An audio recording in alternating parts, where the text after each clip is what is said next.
Hi, I'm Haley Houston. I'm giving my speech over how we should make the Gardasil shot a mandatory vaccination for all young girls and women. The human papillomavirus is one of the most common silent killers of all women. HPV leads to cervical cancer and many other vaginal cancers. The question is, how do we prevent this dreadful disease from contaminating our youth?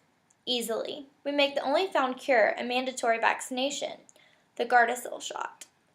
The disease is a silent killer that is mostly overlooked. By understanding the controversy and the surrounding this, we see how detrimental not vaccinating our youth could be, and we see how important it is to society. Genital HPV is a common virus that is passed from one person to another, from sexual activity or skin-to-skin contact. Most sexually active people will get HPV at some time in their lives, though most will never know they have it.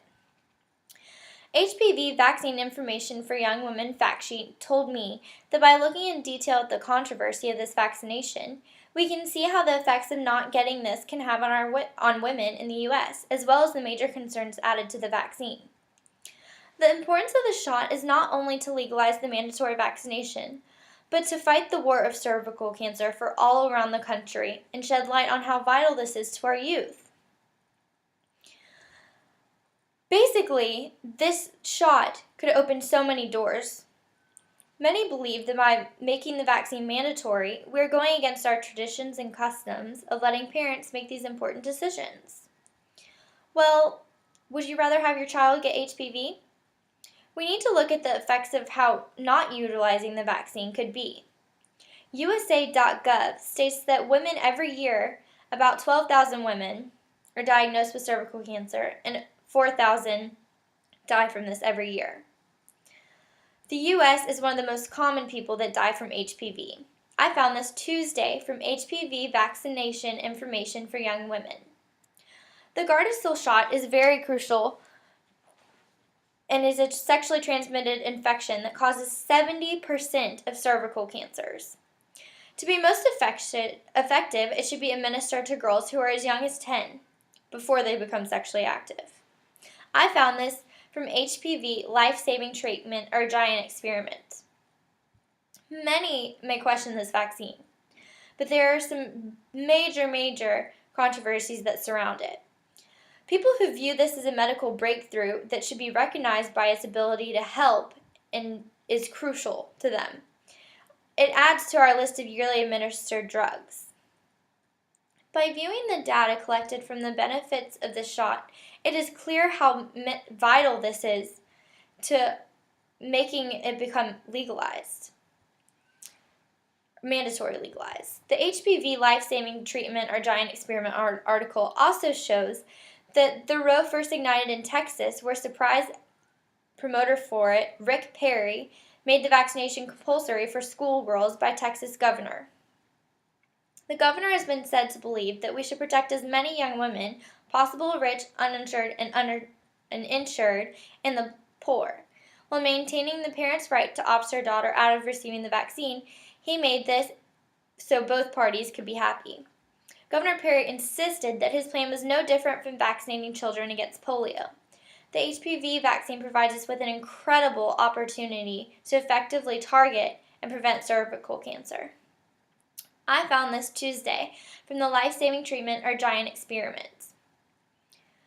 Revealed by the many different works that I read, HPV Vaccine Information for Young Women fact sheet also told me that 20 U.S. states are considering bills that would make this immunization a requirement for schoolgirls. Plans for a mass vaccination have been underway. With Gardasil, it is the most proven vaccine yet for HPV. It is well advanced all around the world. Approved by the Food and Drug Administration in June 2006, the vaccination has the green light in Australia, New Zealand, Canada, Mexico, and many European countries. I found this Monday from Life Saving Treatment or Giant Experiment. By shedding light on how this vaccine has evolved into the mass controversy that it is, we're able to look at its effects and how it can have on young women. Those vaccinated will most likely be an advocate for it. Both sides, we see that it has a common drug outburst reaching from country to country. Many argue against it, but many are also for it. This is my visual aid. I have a picture of the shot being administered, what the HPV bacteria looks like, and how it looks in a human's mouth that has it.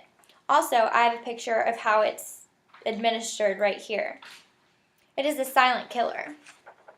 With all the data we have collected over this disease and the outreach of possibilities this vaccine provides, why do we still question on whether to legalize this mandatory vaccine? There is hard proof that it helps prevent HPV. As we know, women in America have continuously been infected with certain types of HPV that could have been prevented by this shot. In America, this is a controversy that is highly debated, but the fact that in many other countries it has been mandatory legalized, we are on board for making this vaccine mandatory. It proves that the benefits far outweigh the damages. At one point, we need to stand back and look at society and how much of our youth has resulted to having premarital sex. Do you want to take the risk of your teenager getting this gruesome disease all because it was a question of moral standard? Or do you want to push forward to get this shot legalized for mandatory vaccination? This could be your child suffering from HPV. Why not prevent it?